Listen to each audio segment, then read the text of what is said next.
What is it, Smokey? What's got you so riled up? A German shepherd sits alone in a patch of churned earth on an Appalachian mountainside, ears up, eyes steady, and she barks twice in a rhythm no civilian would recognize. The sound means body. The sound means buried. The sound means something the living do not want found. Jax Harlan walks up the ridge behind her. 12 years in uniform. 4 deployments. 1 wife who took everything while he was learning to sleep indoors again. 1 dog who refused to let him die.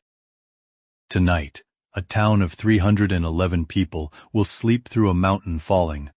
Tomorrow, the truth pulled from under a tree will cost Jax the last thing he owns. Before we continue, tell us in the comments where you are watching from today.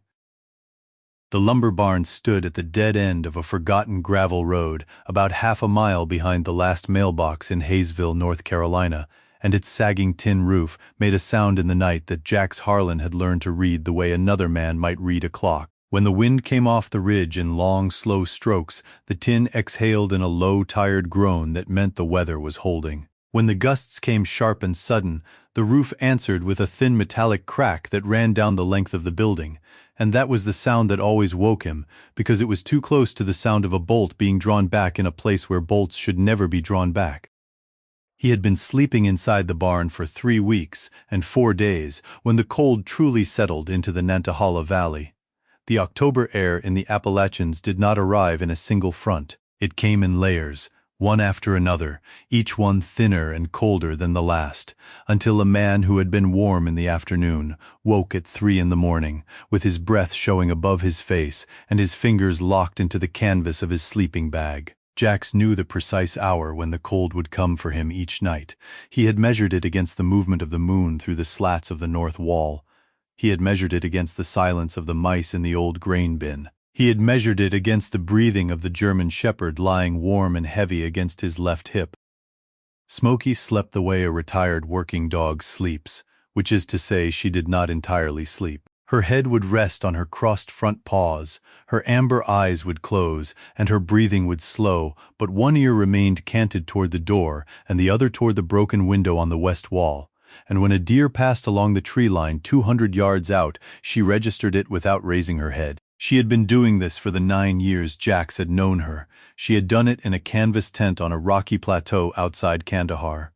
She had done it in the bed of his truck in 3 different VA hospital parking lots across 3 different states. She was doing it now, in a barn that smelled of pine dust and old diesel and the faint sour memory of dairy cattle that had not been milked there for a decade. The barn belonged to a dead man.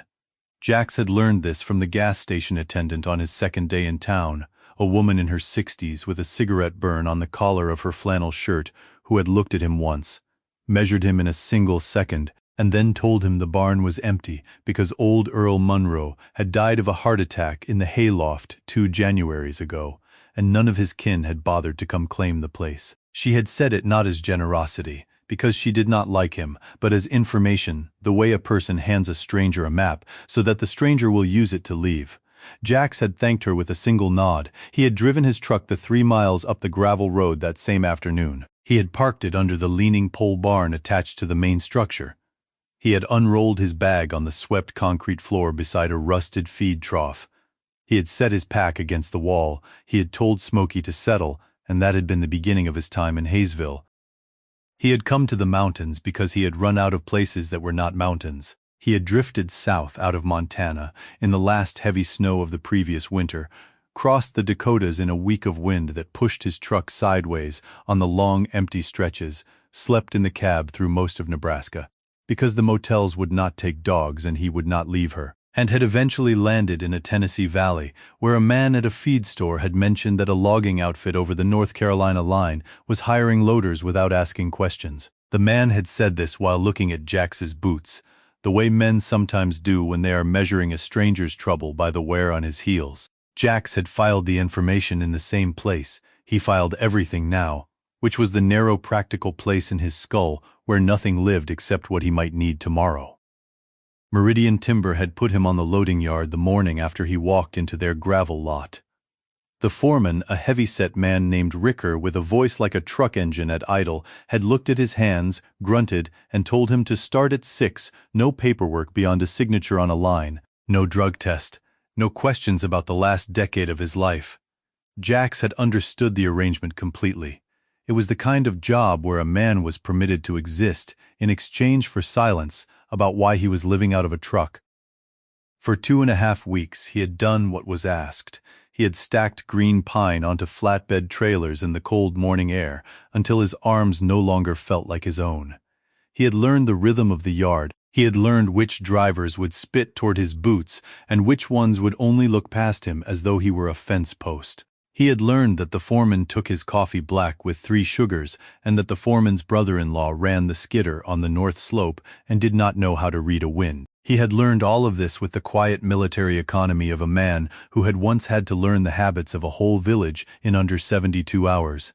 And he had kept his mouth shut about it, because keeping his mouth shut was the price of the roof over his head. Then, on the 3rd Tuesday, a 200-year-old white oak had come down wrong on the north slope. Jax had been at the bottom of the cut watching, because something in the angle of the rigging had not matched the angle of the slope, and the soldier in him had refused to look away. He had seen the cutter make the notch on the wrong face. He had seen the tree begin to lean against its natural hinge.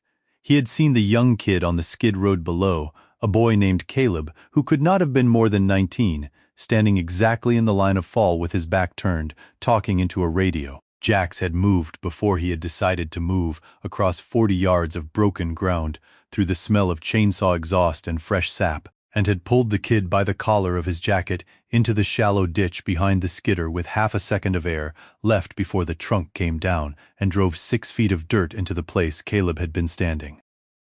The kid had thrown up into the leaves. Jax had said nothing.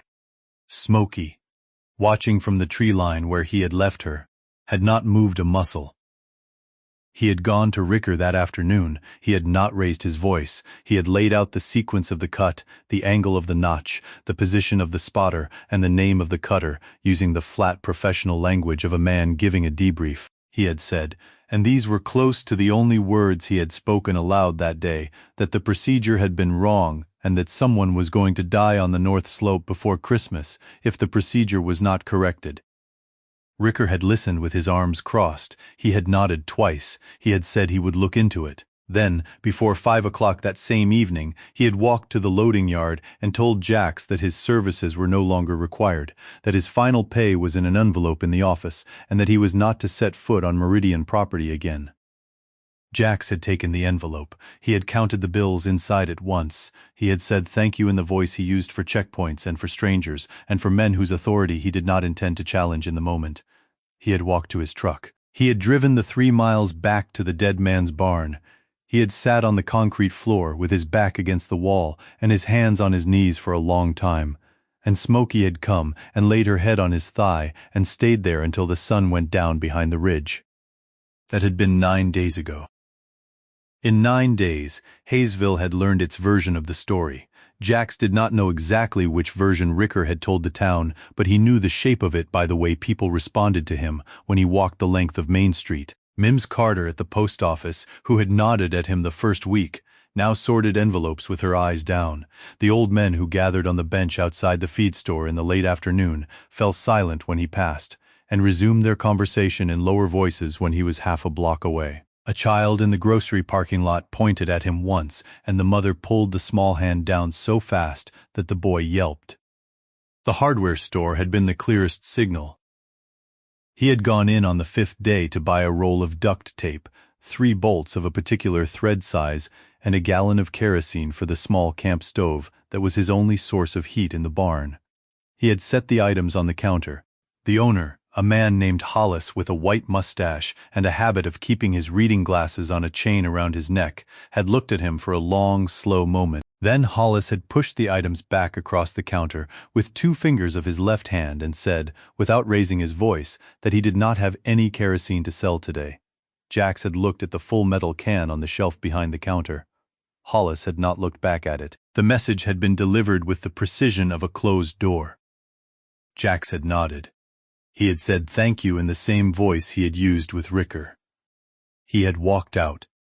He had driven to the next town over, 22 miles through a gap in the ridge, and had paid $3 more for the same gallon of kerosene at a chain store where no one knew his name. The pastor had come the day after that. Jax had been walking the edge of the highway shoulder back toward the barn, a plastic bag of groceries in each hand, when a silver sedan had slowed beside him and a man in a black coat had rolled down the window. The pastor was in his late 50s, clean-shaven, with the soft hands of a man who had not done physical labor in 30 years and the carefully trained voice of a man who had practiced what he was about to say in front of a mirror. He had said he had heard about the trouble at the logging site. He had said that Hayesville was a small town and that small towns needed peace, he had said, and these were the words Jax could not unhear afterward, that this was not a place for someone like him. The pastor had smiled when he said it. The smile had been the cruelest part. Jax had thanked him. He had kept walking. Smokey, who had been trotting at his left heel in the shallow ditch, had not so much as glanced at the car. That was the only thing about the encounter that had reassured him, because if Smokey had not read the pastor as a threat, then the pastor was not a threat. He was only a man repeating something other men had decided for him. In the barn that night, Jax had unpacked the groceries onto the concrete floor in a precise square, the way he had unpacked ration kits in a dozen different countries. 2 cans of chili, a loaf of bread, a half-pound of ground beef for Smokey, which he would cook on the camp stove and feed to her by hand, a small jar of peanut butter, a box of crackers. He had counted the money left in the envelope from Meridian, and he had counted the cash rolled inside his sock at the bottom of his pack, and he had done the arithmetic. He had 11 days before he would have to leave North Carolina entirely. He had slept an hour that night, maybe 2. He did not count the minutes anymore because counting them made the not sleeping worse. The saws on the north slope ran after dark sometimes, a distant high whine that carried down through the ridge on the clean cold air, and when he closed his eyes, the whine of the saws met the other sound that lived inside his skull, the sound that had not fully gone away in 7 years, the mechanical keen of a helicopter rotor spooling up on a hot pad at the far end of a runway no one would ever name in the news. He could not always tell them apart. He did not try any more. He lay on the concrete floor with Smokey's weight against his hip, and he let the sounds run their course. And when they were finished, he opened his eyes and looked at the slats of the north wall, and he counted the gaps of moonlight between them, 1 through 14, and then he started again at 1. In the inside pocket of his military surplus jacket, folded into a square no bigger than a playing card, was the letter his wife's attorney had sent him in his 3rd month at the VA in Spokane. He had read it exactly once. He had not unfolded it in 4 years. He touched it sometimes in the dark, through the fabric, the way a man touches a scar to confirm that the scar is still there. The letter said that the house had been sold. It said that the savings account had been closed. It said that his signature on a form he did not remember signing had transferred title of the truck he was currently sleeping next to in the pole barn. The attorney had been polite. The attorney had wished him a speedy recovery. The attorney had not been the problem. The problem was that the woman he had come home to after his last deployment, the woman whose photograph had been the only piece of paper he had ever bothered to laminate, had stood in the kitchen of the house she had already sold and told him that the man she had loved had died somewhere overseas, and that the man standing in front of her was a stranger she did not owe anything to. She had not raised her voice. She had made herself a cup of tea while she said it. She had set the spoon on the saucer in a small, precise motion, and Jax, who had been trained to notice the small, precise motions of strangers in foreign kitchens, had understood in that motion that he had already lost. He had not spoken to her since. He did not know where she lived now. He did not want to know. What he wanted, if he still wanted anything, was for the letter in his inside pocket to stop weighing exactly as much as it did. Outside the barn, in the first hour after midnight, on the 9th night of his unemployment, the wind off the ridge shifted a quarter turn and brought with it the far-off sound of Meridian saws running again, this time from the east slope, closer than they had been in a week. Smokey lifted her head. Her amber eyes caught the moonlight through the slats. She looked at Jax. Jax looked back. Neither of them moved. The saws ran until almost 3. Then they stopped. Smokey laid her head back down on her paws. Jax closed his eyes. The cold settled into the marrow of his left shoulder, where an old piece of shrapnel had never fully come out. Somewhere above them, on a slope Jax had not yet walked, a 200-year-old hemlock that a crew would drop the next morning was already leaning at 2 degrees past plumb, and beneath its roots, wrapped in canvas that had been army green 47 years ago, a metal box was waiting to be found. The morning of the 10th day came up slow and gray over the Nantahala Valley, the kind of autumn dawn in the southern Appalachians, where the light seemed to filter through the red and yellow leaves before it touched the ground, turning the air under the canopy into something that looked almost like stained glass laid flat. Jax woke at 5:12 without the use of an alarm because his body had not required an alarm to wake him in 16 years. He lay for a full minute without moving, listening. No saws, no trucks on the gravel road, a single crow calling somewhere to the south, the slow rhythmic breathing of the German shepherd at his hip. He sat up. He laced his boots. He rolled the sleeping bag tight against its strap, knotted it once, and set it on the shelf beside the feed trough. He poured water from his jug into the dented metal bowl he kept for Smokey, set it on the concrete floor, and watched her drink. He drank from the jug himself, 3 long swallows, and then he went outside, into the cold morning, to piss against the back wall of the barn because he had no plumbing and no intention of walking the quarter-mile down to the creek before his blood was running. The cold bit at the knuckles of both hands. He flexed them twice. The old scar across the back of his right hand, the one that ran from the base of his thumb to the second knuckle of his index finger, ached the way it always ached in October. He did not rub it. He did not acknowledge it. He turned his face up toward the ridgeline and read the sky the way his grandfather had taught him to read the sky. When he was 9 years old in a cow pasture in eastern Kentucky, and what the sky told him on this particular morning was that rain was coming within 48 hours, and that when it came it would come heavy and it would stay. He filed the information. He went back inside. Smokey had finished her water. She was standing at the door of the barn with her ears forward, her tail low and level with her spine. This was her walk posture. It was not the same as her alert posture, which involved her ears rotating and her weight shifting onto her front paws. It was not the same as her threat posture, which involved a lowering of the head and a silent baring of the teeth. It was simply her morning request, delivered in the exact shape she had delivered it for 9 years. She needed the forest for 20 minutes. Jax opened the door. She went. He watched her go from the threshold of the barn. She moved across the clearing in the low loping trot of a working dog, conserving energy for the hours to come, her nose low, her tail level, her path, the same counterclockwise loop she had walked every morning of the 3.5 weeks they had been at the barn. Out through the west edge of the clearing, along the fence line of the dead pasture, up the short rise to the tree line, into the forest, out of sight within 90 seconds. He went back inside to make coffee.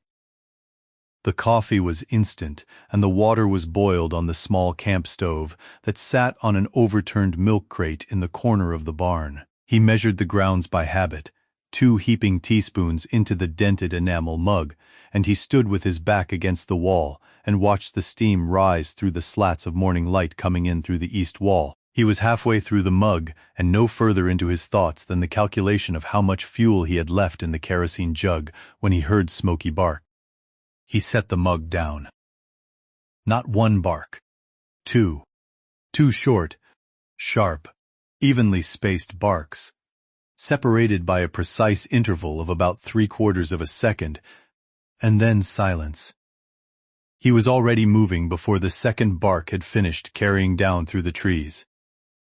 He knew that bark. He had heard it 17 times in 4 countries. It was not the bark of a dog treed on a squirrel. It was not the bark of a dog warning off a coyote. It was not the bark of a dog calling her handler for attention. It was the bark she had been trained to make in a very specific operational context, and the operational context was this. She had located human remains, or the evidence of human remains, and she was requesting that a handler come verify. She had not made that bark since 2017.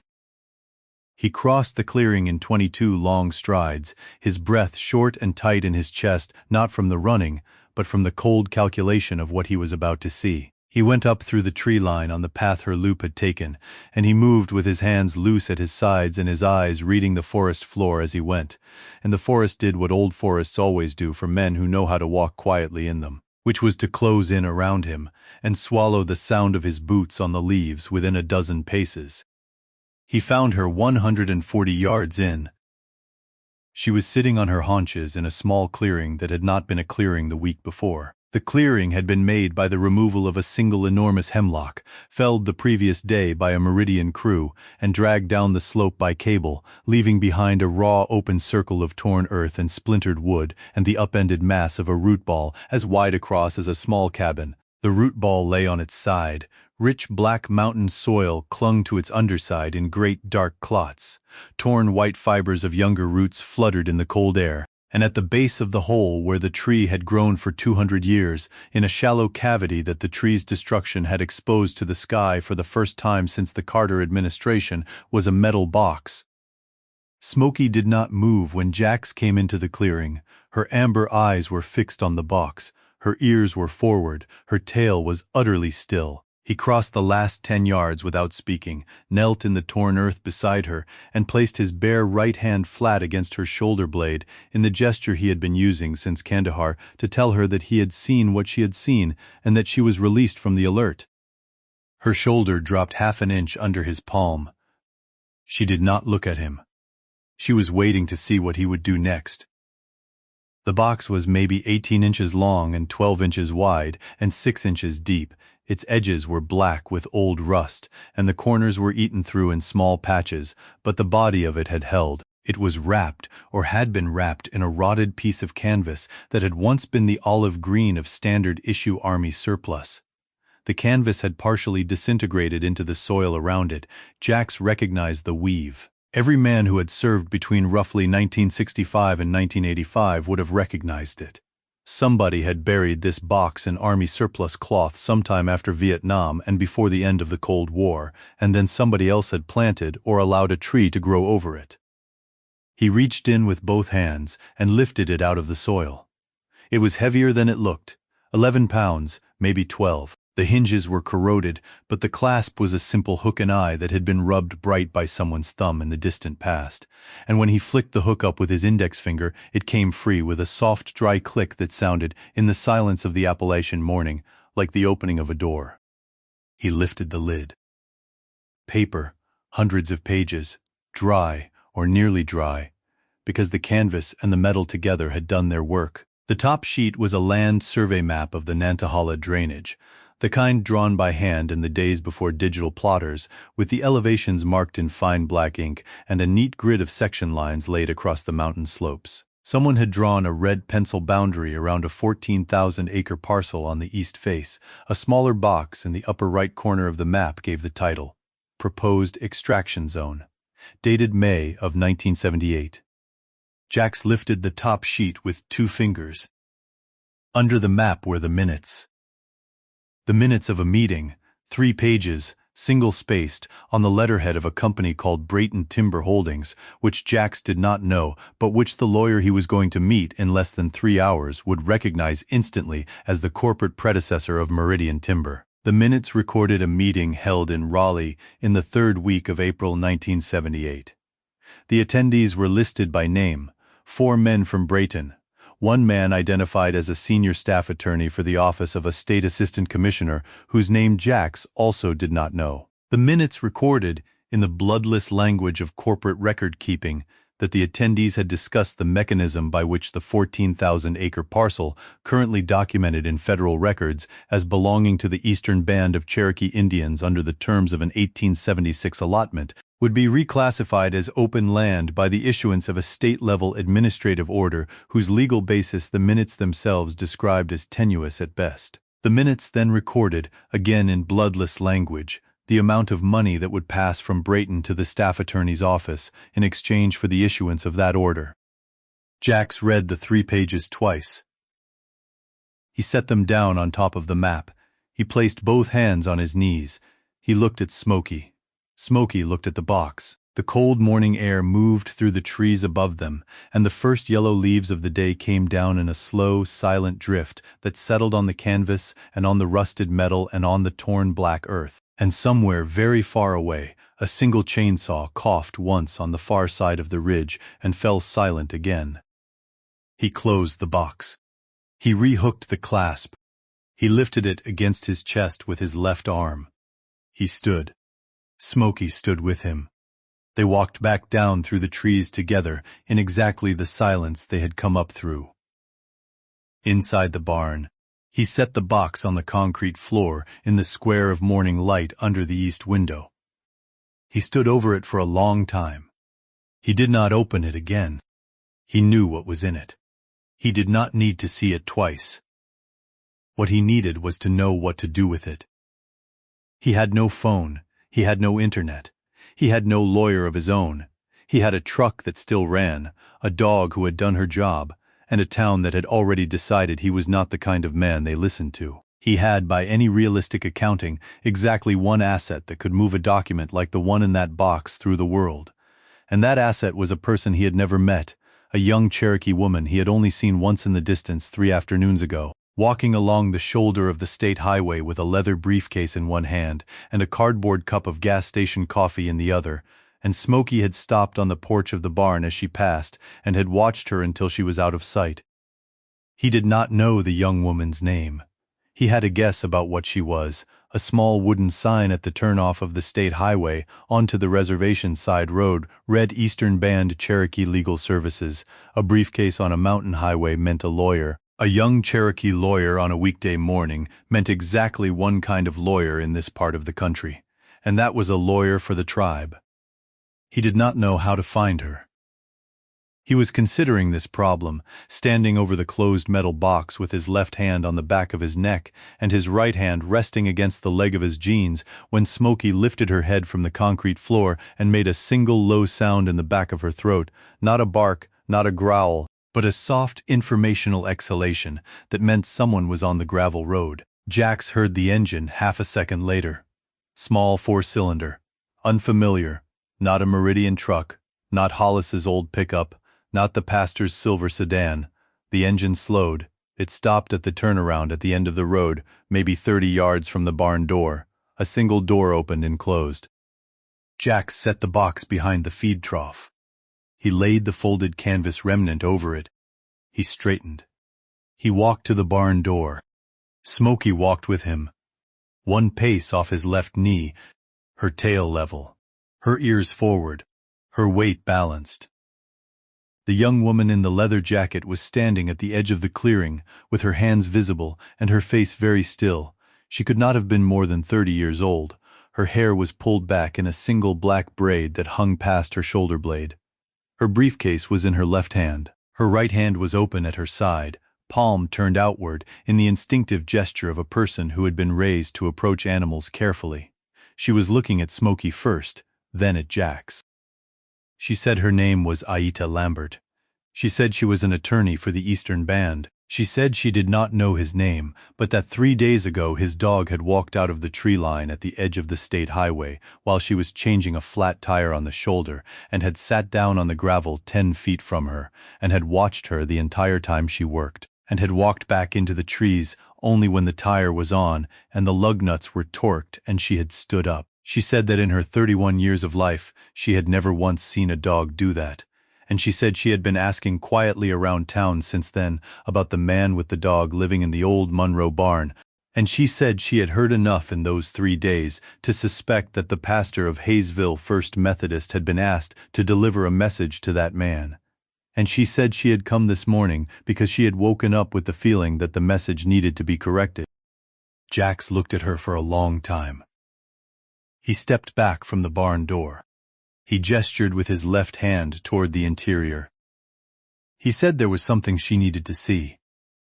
Aita Lambert sat on an overturned milk crate in the barn with the metal box open on the concrete floor at her feet and did not say a word for 4 full minutes. Jack stood against the north wall, with his arms crossed and his weight on his back foot, watching her face the way he had once watched the faces of village elders in a courtyard outside Kandahar. reading the small shifts of the muscles around the eyes and the mouth to understand what a person was deciding before they spoke. Smokey lay 10 feet away with her head on her paws and her amber eyes half closed, the closest she ever came to rest when a stranger was in the room. Aida lifted the minutes of the 1978 meeting. She read them once. She set them down on top of the map. She lifted the map and turned it toward the light coming through the east window and studied the red pencil boundary.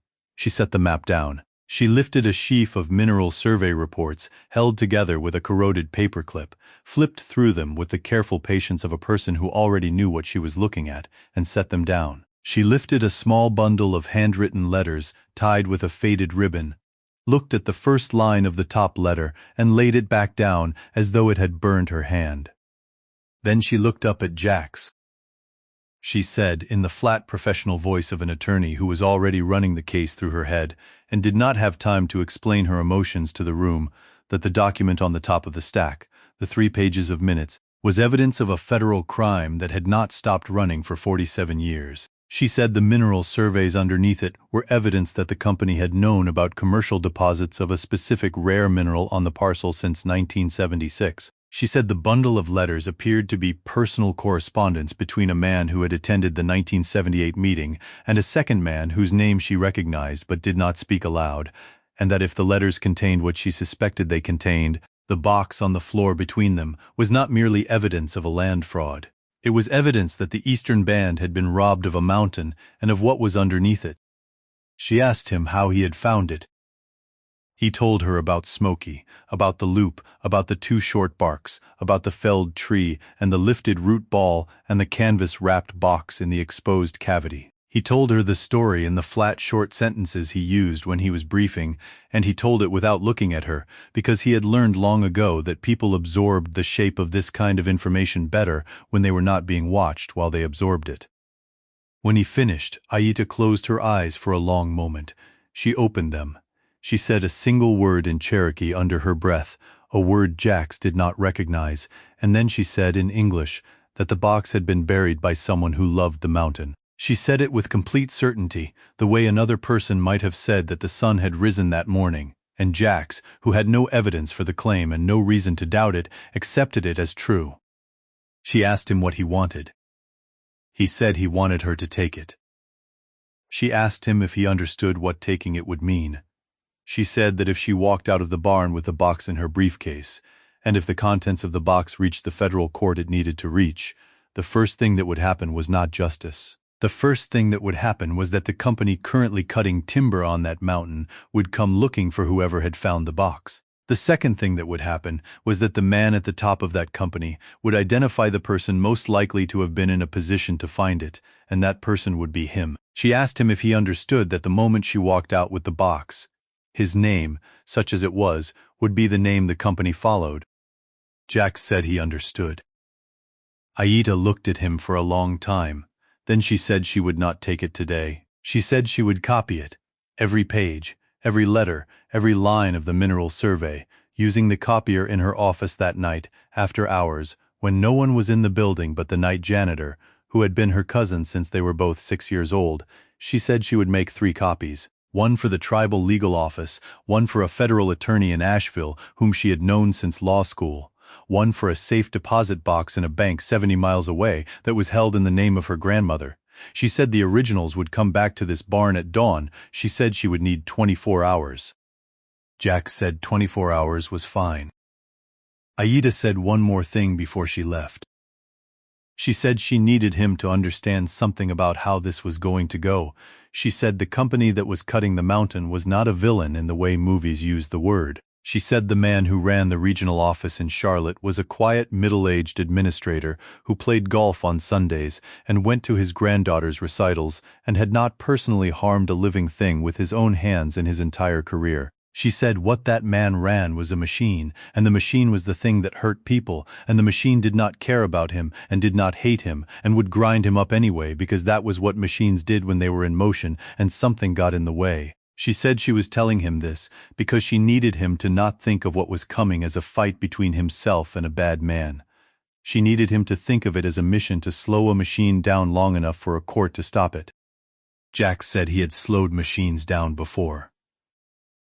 Aita did not smile. She picked up her briefcase. She knelt on the concrete floor and lifted the metal box carefully into the briefcase and closed the latch. She stood. She looked at Smokey, and Smokey lifted her head and looked back at her, and something passed between them that Jax did not try to name.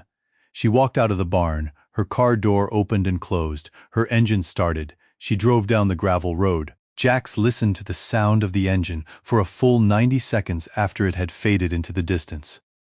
Then he sat down on the concrete floor with his back against the wall, and he put his face in his hands for the first time in 11 months. Smokey walked over and laid her head in his lap. He held her there for a long time. 2 days passed. On the first day, Aita came back at dawn as she had promised, with the box and with a brown paper envelope of the first copies for him to hold. She did not stay more than 4 minutes. She said the wheels were turning. She said he should not come into town for the next 72 hours. She said if he needed anything, he was to leave a red cloth tied to the mailbox at the end of the gravel road, and she would see it when she drove past on her way to the tribal office, and she would come out. She said she was sorry she could not do more. Jax said she was doing enough. On the second day, in the middle of the afternoon, Gordon Vance arrived in Hayesville in his black SUV. Jax was not in town when the SUV came down the state highway. He had been sitting on the tailgate of his truck behind the barn, cleaning the barrel of an old hunting rifle he had not fired in 3 years, when he heard the distant sound of a large engine taking the long grade into town. And he had known without needing to look that it was not a Meridian truck and not a local vehicle and not anything that had a reason to be in Hayesville on a Thursday afternoon at 4:15. He had kept cleaning the rifle. He had not gone into town. He had not needed to. The news had come to him. The woman from the gas station, the one with the cigarette burn on her collar, had driven up the gravel road at 6 o'clock and had parked at the edge of the clearing and had rolled down her window and had said, without getting out of the car, that the man from the company in Charlotte was at the diner and was asking questions about the man in the Monroe barn. She had said this with her eyes straight ahead, looking at her own steering wheel, as though saying it to the windshield rather than to Jax made the act of saying it safer. She had said that the sheriff had been in the diner at the same time, sitting 2 stools down, and that the sheriff had not looked up from his coffee even once. Then she had rolled up her window and driven back down the gravel road without another word. Jax had watched her go. He had sat on the tailgate for a long time after she left. The rifle was clean. He had laid it back in its case. He had closed the case. He had not opened it again. He had gone into town the next morning. He had not planned to. He had woken at 4 and laid in the sleeping bag for an hour and a half before he had stood up.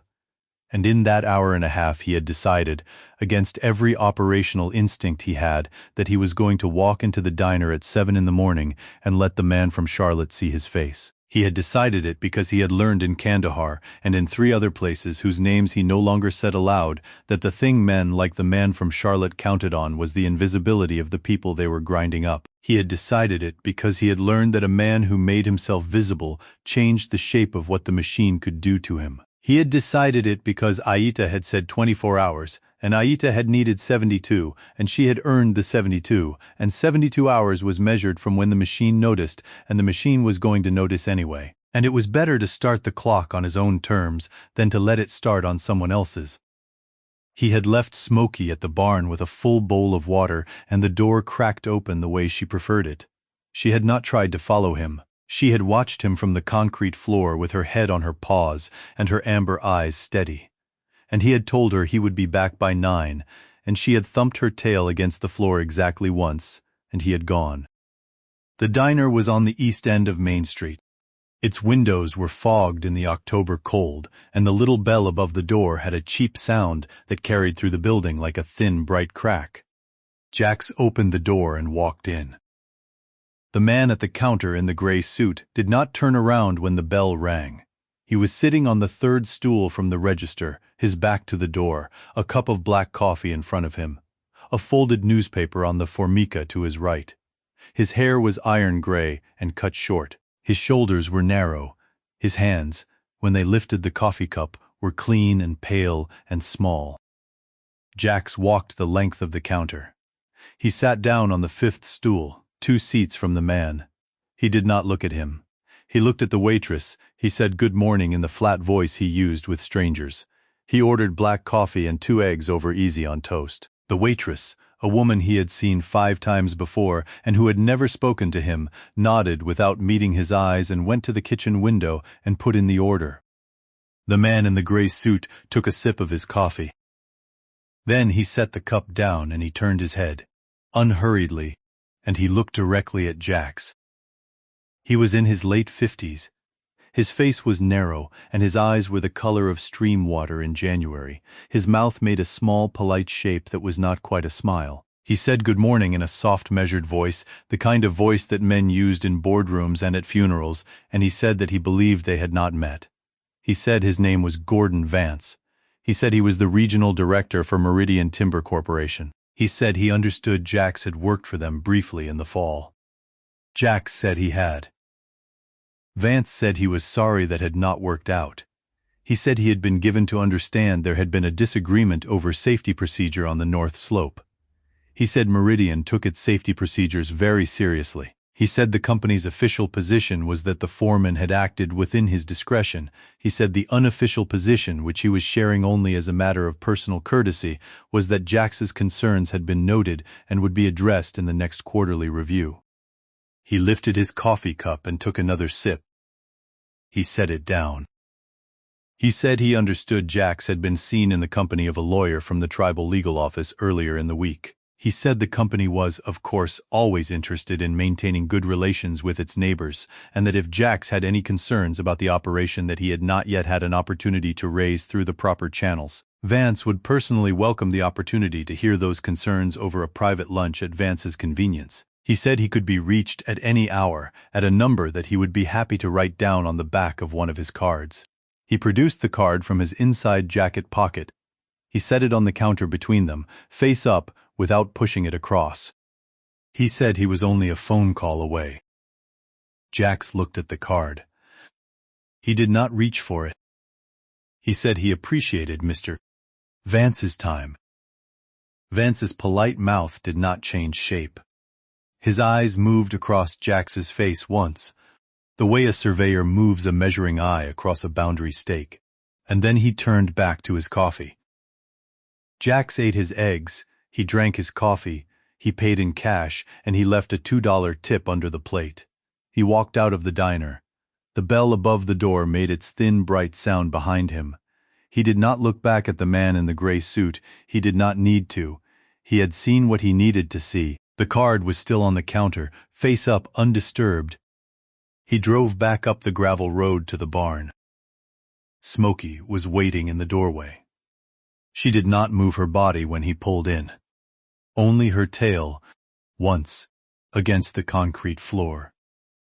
He walked up to her, knelt on one knee in the cold October dirt, and put both hands on the sides of her face. He looked her in the eyes. He held the look for a long 10 seconds. He said, very quietly, that they had about 72 hours. He said, in the same quiet voice, that he was sorry. Her amber eyes did not move. He stood. He went inside. He began to pack the things he would need if he had to leave the barn in a hurry. The rain started on a Sunday afternoon at 4:17. Jax knew the time, because he had looked at his wristwatch when the first fat drop hit the tin roof of the barn directly above where he was sitting, and the drop made a sound against the metal like a small dull coin dropped onto a stove, and he had looked up at the roof and then at the watch out of the same habit that had kept him alive in 3 countries. 4:17. Gray sky down to the ridge line, a wind coming up out of the southwest that smelled of wet earth and a long, heavy system moving in across Tennessee behind it. He had spent the morning inside the barn doing nothing that anyone watching from the tree line would have been able to describe as useful. He had cleaned his boots, he had washed 2 shirts in the creek and hung them on the line strung across the north wall of the pole barn. He had oiled the hinges on the door. He had fed Smokey her breakfast by hand, 1 piece of boiled ground beef at a time, the way he did when he could not tell whether her appetite was for food or for the contact of his fingers on her muzzle. He had written 2 sentences on a small notepad and then torn the page out and put it in the camp stove. He had done all of this with the careful economy of a man who was managing something he was not going to name, and Smokey, who knew him better than any living creature had ever known him, had stayed within arm's reach of him for the entire morning without being asked. The rain came on in stages. For the first hour it was ordinary October rain, a steady cold patter on the tin roof, a slow darkening of the gravel outside the door, the small wet sound of water running off the eaves into the shallow drainage cut that Earl Monroe had dug 30 years ago and that still worked the way it had been designed to work. Jack sat against the north wall, with his sleeping bag folded beside him and a cup of instant coffee between his hands, and he watched the light under the door turn from gray to a darker gray. Smokey lay on her side at his right thigh, with her eyes open and her breathing even. By the second hour the rain had found its weight. The patter became a heavier, sustained drumming. The drainage cut began to run. Somewhere on the ridge above them, a small rock shifted and came down through the leaves in a series of short, bright cracks, and Smokey lifted her head once and then laid it back down. By the 4th hour, the sound of the rain on the roof was no longer distinguishable from the sound of the saws. This was the moment. Jax had known it was coming from the first drop. He had not prepared for it because there was no preparation for it. There was only the knowledge that it came when it came, and the knowledge that the knowledge did not help. He sat with his back against the wall, and he felt the sound of the water on the tin begin to loosen something in the wiring of his skull that he had spent 4 years in the VA learning to keep fastened, and he did not fight it, because fighting it made it worse. He closed his eyes. He let his breathing go long and slow. He counted the breath in for 4 and out for 6. He had been taught to do this by a doctor in Spokane, whose name he could no longer remember and whose face he could. The helicopter rotor came first. It always did. It came up through the sound of the rain the way a bass line comes up through the surface of a song, low and slow and impossible to separate out once it was there. Then the second layer, the high mechanical whine of a saw on the ridge, far away, real, audible in the actual present moment, mixing with the memory of a saw that had run in a field hospital tent in 2015, cutting through the armor vest of a man Jax had carried in on his back. Then the third, the smell. There was no smell in the barn. There was only the memory of a smell, which is sometimes a worse thing than a smell, because a memory of a smell does not fade with ventilation. His hands were on his knees, his palms were turned up. He did not remember putting them in that position. His breathing had gone shallow. He tried to lengthen it. He could feel the muscles in his jaw locking, slowly the way they locked when he was about to lose a measure of control that he had spent a long time learning to keep. Smokey stood up. She did not do it quickly. She rose from the concrete floor in the careful, deliberate motion of a working dog reading a scene, her paws planted, her shoulders coming up first, her head level. She turned to face him. She walked the 3 steps from where she had been lying to where he was sitting. She lowered her head, and she pressed the full warm weight of her muzzle hard into the hollow at the base of his throat, just above his collarbone, and she stayed there. He opened his eyes. She was breathing against his skin. He could feel the rise and fall of her ribs against his forearm, where his arm had come up without his deciding to come up. He could smell the clean, damp smell of her fur and the faint, warm smell of the ground beef she had eaten 3 hours ago. He could feel the precise, careful pressure of her muzzle holding him in the chair, the way a hand holds a man who is about to fall off a ladder. He did not move. He let her hold him there. The rain kept falling. The saws kept running, somewhere far away, real, and then at some point he could no longer hear, because they had stopped, or because the rain had taken them. The rotor faded. The memory of the smell faded. His jaw unlocked. His breath came back to the count of 4 and 6. Smokey did not lift her head from his throat until his shoulders had come down 2 full inches from where they had been, and then she lifted her head slowly, and she looked at him with her amber eyes, half an inch from his own, and then she walked back to her place and she lay down again on her side. Jax sat with his hands on his knees for a long time after that. He did not cry. He had not cried in 7 years, and he did not start now. What he did was breathe. He breathed until the breathing was normal, and then he breathed some more, And then he stood up, and he walked to the door of the barn, and he opened it, and he let the cold, wet air wash across his face, and he stood in the doorway for a long, slow minute with his eyes closed and the rain blowing in onto the front of his jacket. When he opened his eyes, the gravel road was already starting to run with water. He walked back to his pack. He began to sort its contents onto the concrete floor in 2 piles. What he would take, what he would leave. He did not have enough to need 2 piles. He made the piles anyway. This was the first time in a week that he had seriously considered leaving. He told himself he had reasons. The documents were copied, 3 copies, in 3 places, all outside his reach and all outside Vance's reach. If he drove south tonight, he could be in Georgia by morning and in Florida by tomorrow night. And by the time Vance's people came up the gravel road looking for him, there would be nothing in the barn but a folded square of canvas under the feed trough and a dented mug in the corner. Aita would finish the work. Aita was the person who could finish the work. He was the person who had found the box. The 2 things were not the same, and he had been taught for 12 years that in an operation, the person who found the intelligence and the person who acted on it did not have to be the same person, and often should not be. He told himself these things standing over the 2 piles on the concrete floor. He believed them for about 4 minutes. Then he looked at Smokey. She had not moved from her place against the wall. Her amber eyes were on him. Her ears were up. Her tail was still. She was doing the thing she did when she had decided something and was waiting for him to catch up. He knew that look. He had seen it in 3 countries and 2 hospitals and in the parking lot of a VA clinic in Spokane. On the morning he had signed the papers to take her home. He had never been able to explain it to another human being, and he had never needed to. The look said no. It did not say it cruelly. It did not say it with any kind of reproach. It said it the way a compass says north. Without argument, without negotiation, a simple statement about the world as it existed at that moment in that room. Whatever he was packing for, she was not going. He stood over the 2 piles for another long minute. Then he knelt on the concrete floor. He put both hands flat on the floor in front of him, and he lowered his head until his forehead touched the back of his own knuckles. He stayed that way for a long time. When he lifted his head, he put everything back into the pack. He closed the flap. He buckled the strap.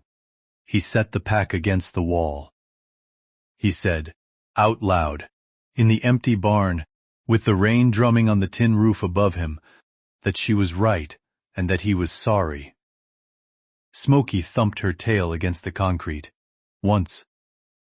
The rain ran for all of that night, and all of the next day, and most of the second night, and by the 3rd morning, the gravel road was a brown river, running down out of the trees, and the ground under the pole barn was a shallow lake, and the creek behind the barn was over its banks and eating at the bottom of the old dairy fence. Jack spent the 3 days and 2 nights in the barn with Smokey. He boiled water and heated canned food and fed her by hand and listened to the radio on the small battery-powered receiver he had bought in Tennessee. And what the radio said, in the flat announcer voice of a regional weather station broadcasting out of Asheville, was that the system over western North Carolina had stalled against the ridge and was dumping 4 to 6 inches of rain a day onto slopes that had already been saturated by the wet September, and that residents in low-lying areas should be alert for the possibility of flash flooding, and in the higher elevations for the possibility of shallow slope failure. Shallow slope failure. The announcer used the phrase twice in the course of a 30-minute broadcast, in the careful, neutral tone of a man who had been trained to deliver warnings without causing panic, and Jax, who had spent most of his adult life in places where shallow slope failure had a different name, heard the phrase for what it was and did not need it translated. He looked out the east window of the barn at the dark, wet face of the ridge that rose above Hayesville. He looked at Smokey. Smokey was already standing. He did not need her to tell him. Above the town of Hayesville, on the north face of the Nantahala Ridge, 14,000 acres of mountain slope that had been holding itself together for 12,000 years under the tension of a root system as old as the last ice age had in the past 9 months. been systematically relieved of roughly 30% of its trees by the crews of Meridian Timber Corporation. The remaining root systems had been doing what they could. They had been doing what they could for long enough that nothing had slid yet. The rain of the past 3 days had been the load that no remaining root system was designed to carry. Somewhere on that slope, at some moment that had not yet happened but that was going to happen within the next few hours, a section of soil the size of several football fields was going to let go, all at once. And the weight of that soil and the thousands of tons of standing and felled timber it was carrying would move downslope along the natural drainage channel that led in a straight line to the east edge of the town of Hayesville. The warning system in the town was a single air horn mounted on the roof of the volunteer fire station, a horn whose compressor had died 11 months earlier and had not been replaced because the county had cut the maintenance budget. The only paved road out of town, the road that ran along the east edge and crossed the creek at the low bridge, had been blocked since the previous evening by a stack of Meridian logs that had slipped off a staging pile in the wind and rolled across the pavement. There was one other way out. Jax knew about it because he had walked it 11 days ago on the long, hungry afternoon after he had been fired, when he had needed to tire himself to the point where he could sleep. It was an old Forest Service trail that ran up the east face of the ridge from the back of the Monroe property, crested at a low saddle, and came down on the far side into the next valley over, where there was a county road that ran clean and straight to a town 15 miles to the east that had power and phone service and a hospital. It was not marked on any current map. It had been abandoned by the Forest Service in 1987, at mile 4, where it crossed a small drainage. A minor slide earlier in the fall had put maybe 15 feet of loose earth across the trail. A slide that could be cleared by hand, by one man with a shovel, in 25 minutes. 25 minutes was enough time to walk 311 people through. If he started walking them now, Jack stood in the door of the barn with the rain running off the brim of his cap and looked out at the running gravel road. Smokey stood beside him. He looked down at her. He said, in a voice almost too low to hear over the rain, that they were going to have to do one more thing. She looked up at him with her amber eyes, and she did not move. He turned. He walked to the corner of the barn. He picked up the old hand shovel leaning against the feed trough, and he set it by the door. He picked up his pack, the full one, the one he had packed 2 days ago to leave. He set it by the door. He put on his jacket. He put on his gloves. He clipped Smokey's lead to the ring on her collar, more for the look of it to the townspeople than for any need of his own. He opened the door. He said, out loud, that they were going into town. The gravel road down from the Monroe barn was not a road anymore. By the time Jax and Smokey walked it at 6:45 in the morning on the 3rd day of the rain, it was a slurry of red-brown mud and floating leaves and the occasional flat sheet of runoff water that crossed the surface in wide silent currents from one side to the other. The truck was not going to make it down. Jax had known that when he had opened the door of the barn, he had made the calculation and had put the keys back in his pocket and had started walking, because the 1.25 miles to the edge of town was faster on foot at this point than any attempt to get the truck out of the mud, and because the truck was going to be useful later, and because Smokey could not ride in a truck that was sideways in a ditch. They walked in the ditch, not on the road. The ditch had less water in it than the road, which was a small mercy and which he took without thinking about it. Smokey was at his left heel, her head low, her amber eyes reading the ground in front of them, her coat already heavy with water. Every 10 paces or so, she would lift her nose, catch something in the wet air, and adjust her line by a few inches. He let her do it. She was the better scout.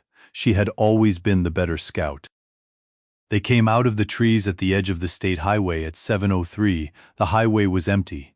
No trucks moving in either direction. A power line was down across the shoulder 1/4 mile to the west, and a yellow work light was blinking slowly on a sawhorse 1/2 mile further on, and nothing else moved as far as the eye could see through the gray sheet of the rain.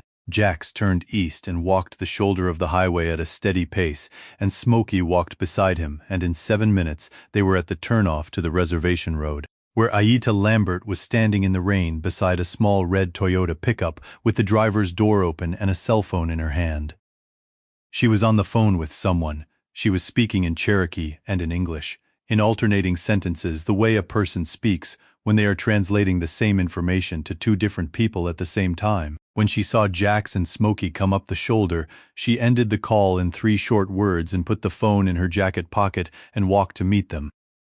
She said the Tribal Emergency Operations Center was trying to reach the county sheriff in Hayesville. She said the sheriff was not answering. She said the county radio traffic she had been monitoring had just reported that the bridge on the East Road out of town was closed by the Meridian log spill. She said a ranger up on the ridge had radioed in at 6:45 to say that he could hear what he thought was a large movement of water and debris on the upper north face, and that he was coming down off the slope because the slope was not safe. She said the town of Hayesville did not know. Jax said he knew a way out. He told her about the old Forest Service trail in 3 sentences. He told her about the slide at mile 4. He told her about the 25 minutes. Aita listened without interrupting, her eyes on his face, her wet braid pulling heavy against her jacket collar. When he finished, she nodded once, and she said she would drive ahead into town and start waking people, and she would meet him at the east end of Main Street at the volunteer fire station in 20 minutes. She said one more thing. She said that if this went wrong, it was not his fault. She said this the way a person says a thing they are afraid they will not get another chance to say. Jax did not answer her. He nodded. She got in her truck. She drove down the state highway toward town. He and Smokey followed at a run.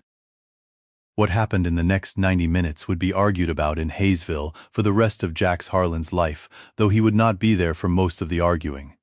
There were too many pieces of it moving at once for any one person in the town to have seen the whole thing. There was the moment at the volunteer fire station where the single deputy on duty refused to authorize an evacuation without reaching the sheriff, and where Aita, standing in the doorway with her wet hair plastered to her face and her voice absolutely level, told him that he could either make the call or he could step aside while she made it for him, and where the deputy, who had known Aita since she was 7 years old, stepped aside. There was the moment at the grade school where the 2 teachers who had come in early to start the boiler looked up from the furnace room to find Jax Harlan in the doorway with a wet German shepherd at his knee, and where one of them, a woman named Doreen Mercer, opened her mouth to say something about the man in her school, and then looked at the dog and closed her mouth and asked him what he needed. There was the moment in the parking lot of the diner, where the woman with the cigarette burn on her collar stood in the rain in her slippers and her bathrobe, and told every driver who rolled through that they were to follow the man in the military surplus jacket up the service trail behind the Monroe barn, and where 3 of those drivers, men who had not spoken to Jax in 6 weeks, put their trucks in gear and did what she said without asking her a second time. Jax did not see most of these moments. He was too busy running. He ran the half-mile from the fire station back up to the turnoff of the service trail.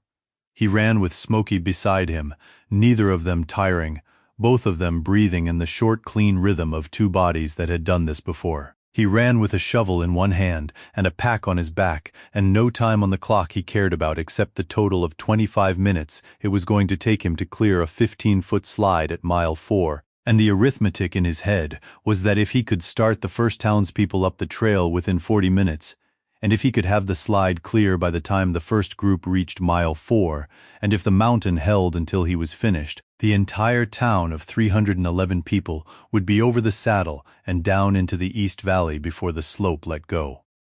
The slope let go at 7:52. He heard it before he saw it. A low, sustained sound like a freight train coming through a long tunnel, rising steadily, no wind behind it, no thunder in it, just the sustained low rumble of a great mass of earth and timber beginning to move under its own weight down a channel it had not been asked to move down in 80 years. He was at the base of the service trail when he heard it, one hand on the lowest branch of a yellow birch for balance, and he turned his head toward the ridge, and he saw, about a mile to the northwest, the top edge of the ridgeline change shape. A slow change, a ripple. A section of dark green standing timber bowing forward, the way a line of soldiers bows forward in a wave when the ground under their feet gives way. He had about 90 minutes. He turned. He ran up the trail. What he did in the next 23 minutes at mile 4 would later be described to him by the young Cherokee Ranger who caught up with him at the top of the saddle an hour after the evacuation was complete, as the most straightforward and the most impossible physical work the Ranger had ever seen a single human being perform. Jax did not remember most of it. He remembered the weight of the shovel. He remembered the cold of the mud on his bare forearms. He remembered Smokey at his flank, not digging but watching, her amber eyes on the trail above and below, her ears rotating every few seconds to catch the sound of the people who had begun to come up behind him in small groups. He remembered the specific moment when he cleared the last of the loose earth from the center of the trail and stepped back, and realized that the people at the lead of the evacuation, a group of 6, including 2 children and an elderly woman in a wheelchair being pushed by her son, were already at the switchback 50 yards below him and coming up fast. He led them through. Then the next group. Then the next. Somewhere in the middle of the third group, a 19-year-old boy named Caleb, the same boy Jax had pulled out from under the falling tree a month ago, caught up to him on the trail, took the shovel out of his hand without asking, and fell in at the rear of the line to help push any stragglers forward. He did not look at Jax when he did it. He did not need to. There were 311 people in Hayesville. 228 of them were at the top of the saddle, on the far side of the slide, by the time the main wall of debris hit the town at 8:44. The rest were not far behind. Jax was at the front of the last group, walking backward for most of the final quarter mile because he wanted the line to see him and keep moving, and he was carrying a small boy who had gotten a stone in his shoe and could not keep the pace. And the boy had his face buried in the shoulder of Jax's wet jacket and was not making any sound. Smokey was at the rear, moving back and forth along the line, nudging the last stragglers forward with her shoulder. The wall came through the east end of town at 22 miles an hour. It took out the fire station first, then the diner, then the grocery. It stopped 30 yards short of the Methodist church because the church sat on a slight rise of bedrock that broke the flow into 2 channels. The 2 channels went around the church on either side and rejoined each other in the low pasture beyond it. The church itself was half buried on its east side, with mud up to the middle of the stained glass windows. Inside the church, the pastor of Hayesville First Methodist and 6 elderly members of the women's prayer group, who had met for their Wednesday morning study, were sealed in by the mud and the blocked doorway. Jax did not know this yet. He brought the last of his line over the saddle at 8:57. He handed the small boy in his arms to the boy's mother, and he turned and he counted the heads at the staging area at the top of the saddle, and he counted 305. He counted twice. The number did not change. 6 missing. A woman from the center of the crowd, a woman Jax did not know, came forward and said that Pastor Holloway had been at the church since 6 that morning with the Wednesday prayer group. She said there had been 7 of them, including him. She said she had not seen any of them come up the trail. Jax did not speak. He looked at Smokey. Smokey's amber eyes were already on him. He said to the ranger, who had caught up to him at the top of the saddle, that he needed 2 men with shovels and rope, and that he needed them right now. The ranger did not argue. The ranger named 2 names, and the 2 men, neither of whom had spoken to Jax in the 5 weeks he had lived in Hayesville, stepped forward out of the crowd. One of them was Hollis, the owner of the hardware store. Hollis looked Jax in the eye for the first time in their acquaintance. They went back down. They came down the trail in a careful, controlled run, 3 men and a German shepherd, with the shovels balanced across their shoulders and the rope coiled over Hollis's left arm, and they reached the edge of the debris field at the east end of town at 9:21. The debris field was a wet brown sea of mud and splintered trees and pieces of buildings that had been houses an hour earlier, stretching from the shoulder of the service trail across what had been Main Street all the way to the far side of the creek. And in the middle of the field, the steep white gable of the Methodist church stood above the mud, like the prow of a ship stopped in the act of going under. They went in through the mud. It took them 11 minutes to reach the church. They went in on a course that kept them along the raised ground of the old railroad bed, which had held under the weight of the slide, and they had to climb over 3 fallen trees and wade through a channel of running water at the end. And when they reached the side of the church, they found that the stained glass window on the south transept was mostly intact and was just above the level of the mud. Jax broke the bottom edge of the window with the handle of his shovel. He climbed in first. The interior of the church was half dark and smelled of wet wood and old varnish, and the faint iron smell of the mud that had pushed in under the east doors. The pastor was sitting in the first pew with the 6 women around him, one of them holding his hand, all of them upright and silent, and watching the window Jax had come through. The pastor's face was gray. He had a cut above his left eyebrow that had stopped bleeding. Jax did not say anything. He went to the back pew where the oldest of the women was sitting, a woman in her late 80s named Mrs. Lifeline, and he lifted her out of the pew with one arm under her knees and one arm behind her shoulders, and he carried her to the window. Hollis was waiting on the other side. They handed her across together, one man on each side of the broken frame, and Hollis walked her the 30 feet to the raised ground of the railroad bed, and the second man from the trail, a man named Preacher Reeves, who was not a preacher but who had that nickname from childhood, took her from there up the line. They did it 6 more times. The pastor was the last man out. Jax lifted him under the arms. The pastor was heavier than the women, but lighter than he looked. Jax set him on the window ledge with his feet hanging down outside and his hands on Jax's shoulders. The pastor did not let go of Jax's shoulders. He looked at Jax in the gray, wet light coming in through the broken window. He looked at him for a long 3 seconds. He did not say that he was sorry. He did not say thank you. He lifted his right hand off Jax's shoulder, and he placed it flat on the side of Jax's face, just below the corner of the eye. The pastor's hand was cold and unsteady. It stayed there for perhaps 2 seconds. Then he took it away. Then he climbed down through the window and dropped the 4 feet into the mud on the other side. And Hollis took his arm, and they began the walk back to the trail. Jax stood alone in the church for a moment longer. He did not know why. He was looking at the altar at the far end of the nave, at the simple wooden cross above it, at the waterline halfway up the east wall where the mud had come in and stopped. He was thinking about the weight of a hand on his face. He was thinking about what that weight had not said. Smokey barked once from the window. He turned. He climbed out of the church. He followed her back through the mud. They made it to the base of the service trail at 10:48. The rain had slackened to a gray, steady drizzle. Above them on the saddle, Jax could see the dim, distant figures of the Hayesville population beginning to make their way down the far side of the ridge toward the county road where the school buses from the next town were already pulling in. He looked at the wreckage of Hayesville behind him. He looked at the ridge in front of him. He began to walk. Smokey was not walking beside him. He stopped. He turned. She was standing 20 yards back, at the edge of the debris field, her head up, her ears forward, her amber eyes fixed on the wet, cold air in the direction of the Monroe barn. She was not looking at him. He understood, in that moment, with absolute clarity, what she was about to do. He said her name, once. She did not turn her head. She was still and perfect for a long 2 seconds.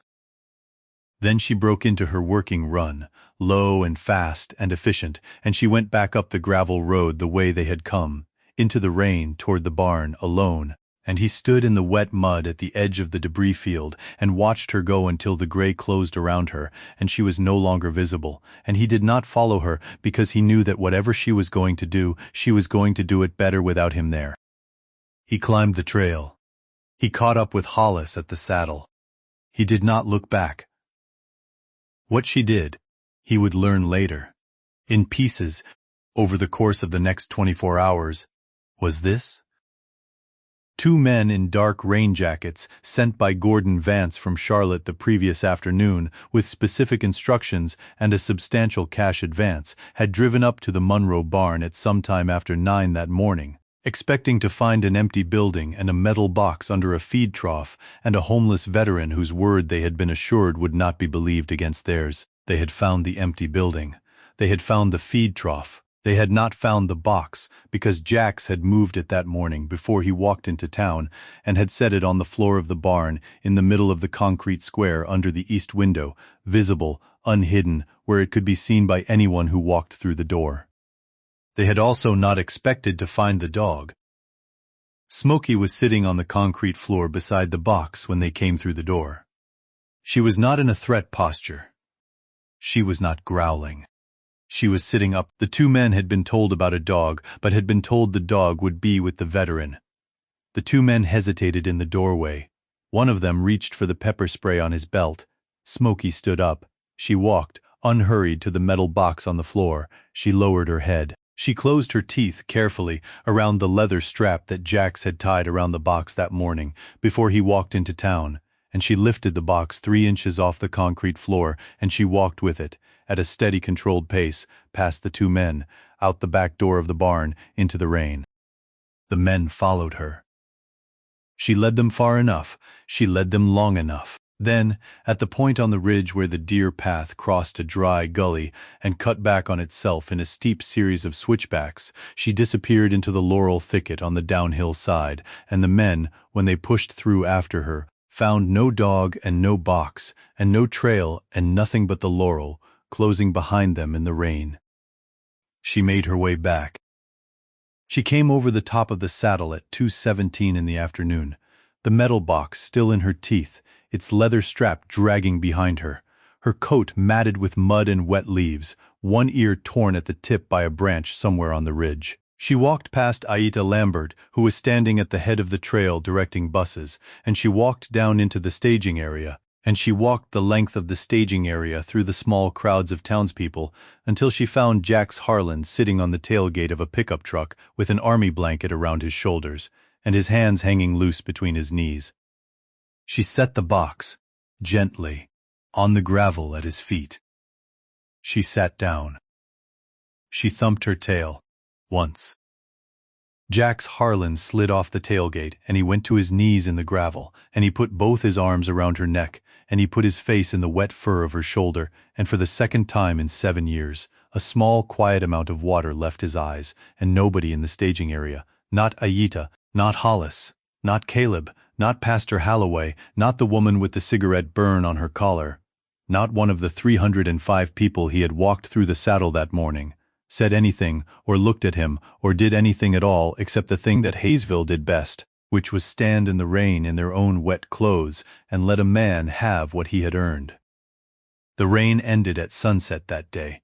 It did not taper off in the way October rains usually tapered off in the southern Appalachians, with a slow thinning and a gradual brightening of the western sky. It ended cleanly, the way a door closes, at about 6:52 in the evening, and when it ended the light that came through the thin place at the bottom of the clouds was the color of old pewter, and the wet leaves on the ridges above the town of Hayesville glowed for about 7 minutes in that light with a hard metallic brightness that none of the people standing in the staging area at the top of the saddle had ever seen before.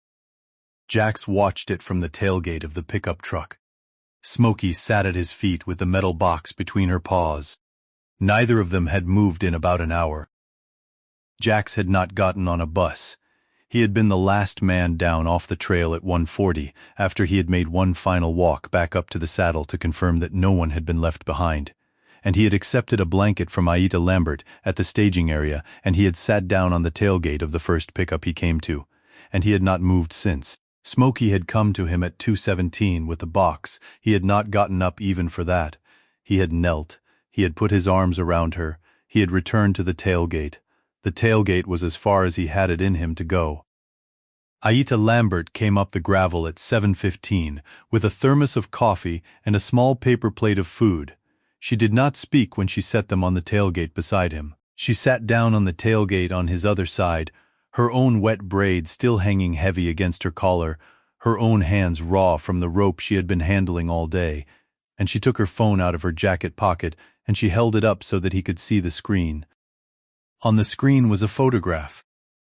The old man looked to be in his 80s. He was very thin, his white hair was pulled back into a loose ponytail that hung halfway down his back. His face was cut by deep vertical lines around the mouth and across the forehead. His hands were folded in his lap. On his lap, partly open, was the metal box. The box was the one Smokey had carried down off the ridge. Aita had taken it from the tailgate of the pickup at 4:20 that afternoon and had driven it straight to the tribal council building, and since then, for 3 hours this room had been in session. Aita told him who the old man was. She told Jax, in a voice that had gone quiet, that John Walkingstick had stood up in the meeting at 5:05 that evening, had taken the metal box from the table in front of the chairwoman, had opened it in his own lap, had taken out the bundle of handwritten letters tied with the faded ribbon, had laid the bundle gently on the floor beside his chair, and had said into the complete silence of the room that he had buried that box in 1979 with his own hands. Jax did not answer her. She said he had gone back 3 nights later, on a night when the building was empty, and had let himself into the conference room with the key from his janitor's ring, and he had taken the meeting minutes from the unlocked filing cabinet in the corner, and the land survey map, and the mineral reports, and he had put them in a metal first aid box he had taken from the night watchman's closet, and he had wrapped the box in a piece of army surplus canvas that had belonged to his own father, and he had driven it back to the mountain in the trunk of his car. And he had buried it under a young hemlock tree on a slope he knew no one would ever log because it was on land his grandfather had told him was sacred. He had also taken the bundle of handwritten letters, which were his own letters, written over the next 6 months as he tried to decide what to do with what he knew. He had added those letters to the box on the last night before he buried it. He had never opened the box again. He had opposed the recent investigations. Walkingstick had told the room, not because he did not believe them, but because he wanted to be the one to choose the moment. He had wanted to dig the box up himself. He had wanted to hand it to the council with his own hands. He had wanted to stand in front of his own people and say what he had seen and heard in 1978, while there was still enough breath in his chest to say it. A stranger had taken that choice away from him. Aida stopped talking. Jax looked at the phone in her hand. He looked at the photograph of the old man in the wooden chair with the metal box on his lap. He looked for a long time. He said, finally, in a voice that was low and without inflection, that he would go and see the old man. Aida nodded. She put the phone in her jacket pocket. She drove him down the east side of the ridge in the red Toyota pickup with Smokey on the seat between them, and she took him not to the elementary school where the rest of Hayesville was sheltered, but to the tribal council building on the reservation road, where a light was still on in the basement window at 8:46 in the evening. She walked him down the stairs. Smokey walked at his left heel. The room at the bottom of the stairs was emptier than it had been in the photograph. Most of the council members had gone. The federal attorney had gone. The chairwoman had gone. There were 3 people left in the room. A middle-aged woman in a council office sweater, taking notes at a folding table near the wall, a young Cherokee policeman standing by the door, not armed, not uniformed in any formal way, simply present, and in the straight-backed wooden chair, still after 3 hours and a half, with the metal box closed now on his lap and both his folded hands resting on top of it, John Walkingstick. The old man turned his head when Jax came into the room. His eyes were black and wet and very still. He did not stand up. He did not say hello. Jax did not know what he was going to say until he said it. He said that he was sorry he had not asked the mountain first. John Walkingstick looked at him for a long time. The old man's hands moved slowly on top of the metal box. His right hand lifted. It crossed the space between them. It came to rest flat on the side of Jax's face, just below the corner of the eye, in exactly the place Pastor Halloway's hand had rested that morning in the broken window of the Methodist church. He left it there for a long 4 seconds. He took his hand away. He said one more thing. He said it in Cherokee first, slowly, each word set carefully against the silence of the room, and then he said it again in English, for Jax. Silence held long enough is not safety, he said. It is another kind of grave you dig for yourself. Jax did not answer him. He could not. He simply stood in the gray linoleum room, with the old man in the chair, and the dog at his heel, and the weight of 45 years of one other man's silence pressing into the room like cold water into an open window. And he understood, with a clarity that he had not had that morning, and that he had not had that afternoon, and that he had not had 10 minutes ago on the tailgate of the pickup, that he had spent 7 years of his own life burying his own box, and that the box was not a physical thing, and that no dog in the world could dig it up for him. He nodded. Once, to John Walkingstick. The old man nodded back. Jax turned. He walked out of the room. He walked up the stairs. He walked out of the building into the cold, wet night air of the reservation road, and he stood with his hands in his coat pockets and his breath showing in front of his face and smoky at his left knee, and he looked up at the sky, which was the first clear sky that the Nantahala Valley had seen in 4 days, and at the stars, which were beginning to come out in small, slow numbers above the eastern ridge, and he stood there for a long time, and he did not say anything, because there was nothing left in him to say. Aita Lambert came out of the building at 9:14 with a folded piece of paper in her hand. She stood beside him. She did not ask him what had happened in the basement. She handed him the paper. On the paper, in her clean, careful handwriting, was a name and a phone number.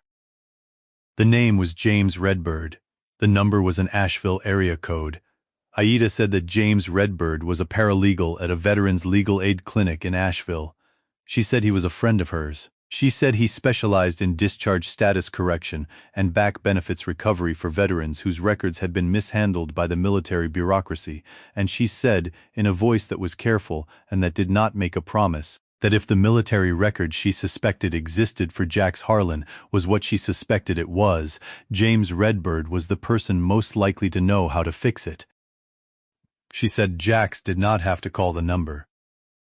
She said she was giving it to him because she wanted him to have the choice.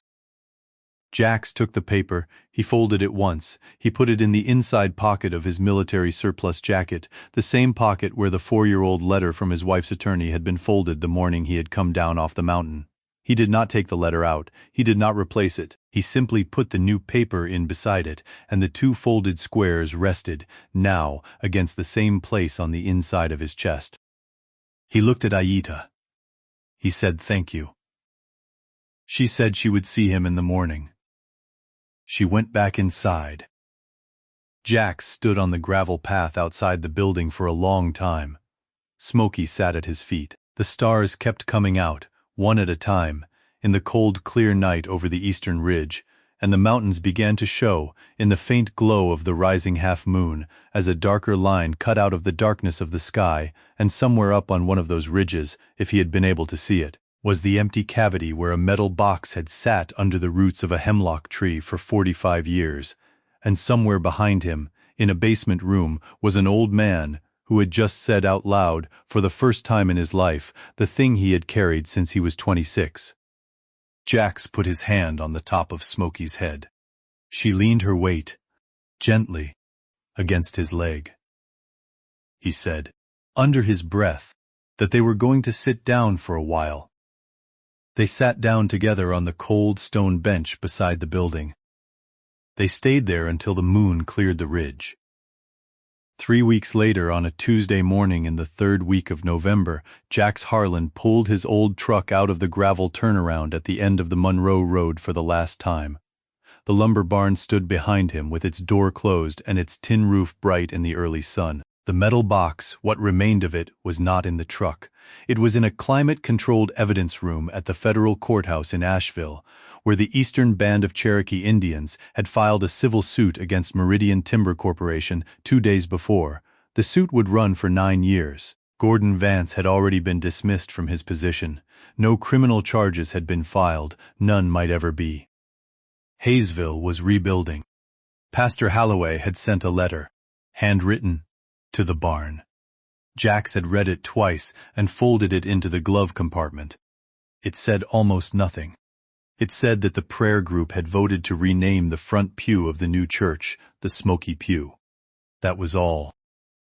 In the inside pocket of his jacket were 2 folded squares of paper. The letter from his wife's attorney was still there. The paper with James Redbird's name on it was there beside it. He had not called yet. He would today, from a gas station on the way south. He had decided that morning while boiling water for coffee. Smokey sat in the passenger seat. Her amber eyes were on the road ahead. Jax put the truck in gear. He drove out to the state highway. He turned south. Above them, on the ridges of the Nantahala Valley, the last of the red and yellow leaves were letting go in the cold morning air, and falling, and beginning, at long last, the slow work of becoming ground again. If this story moved you, share it with someone who needs to hear it today.